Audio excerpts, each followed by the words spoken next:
Good morning everyone, সবাই কেমন আছো? আশা করি সবাই খুব ভালো আছো। আমিও খুব ভালো আছি।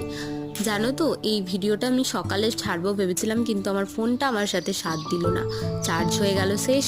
তাই তোমাদেরকে সকালে শেয়ার করতে পারলাম না। তাই এই স্কুল থেকে এসে ভিডিওটা এডিট করতে বসেছি। আর এই যে এটা হচ্ছে আম গাছ, আমাদের আশ্রমের মধ্যে আছে। এই আম গাছটায় একটা সময় এত আম হতো যে সত্যি আমরা সবাই খেতে পারতাম না, কিন্তু এখন আর হয় না সেইভাবে। এই যে আমি ঠান্ডায় জড়ো হয়ে দাঁড়িয়ে আছি দেখো, শীতের ভয়ে। আর এই যে তারপর এই আম গাছটা দেখালাম। আর কি আছে আমাদের আশ্রমের মধ্যে? এই নারকেল গাছ, পাম গাছ, জামরুল গাছ, বেদানা গাছ, সবেদা গাছ, এরকম অনেক গাছই আছে আমাদের আশ্রমের মধ্যে।